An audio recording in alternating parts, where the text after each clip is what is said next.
नमस्कार मित्रांनो, येणाऱ्या 15 फेब्रुवारीला महाशिवरात्री आहे. त्यानिमित्ताने आपण 12 ज्योतिर्लिंगांचं दर्शन घेत आहोत आणि अगदी थोडक्यात माहिती सांगत आहोत. ज्या कोणाला माहिती आवडत असेल त्यांनी लाईक, शेअर, सबस्क्राईब करायला विसरू नका. चला तर मग पुढचं ज्योतिर्लिंग कोणतं आहे ते बघूया. पुढचं ज्योतिर्लिंग आहे महाकालेश्वर.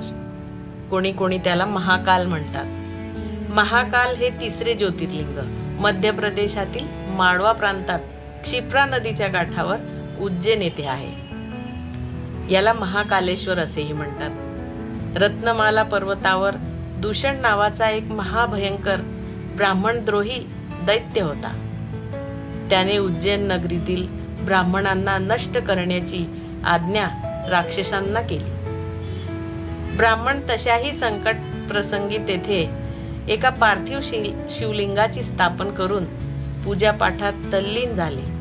अत्यंत खवळलेल्या दैत्याने त्या ब्राह्मणांना ठार मारण्यासाठी शस्त्र उगारले.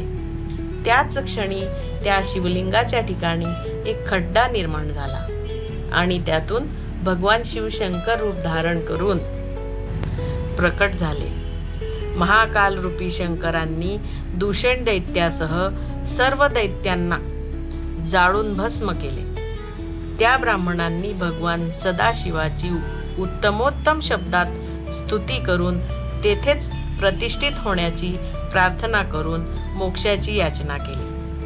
भगवान शिवांनी त्या ब्राह्मणांना मुक्ती देऊन ते तेथेच विराजमान झाले. नमः पार्वती पते हर हर महादेव. जय महाकाल.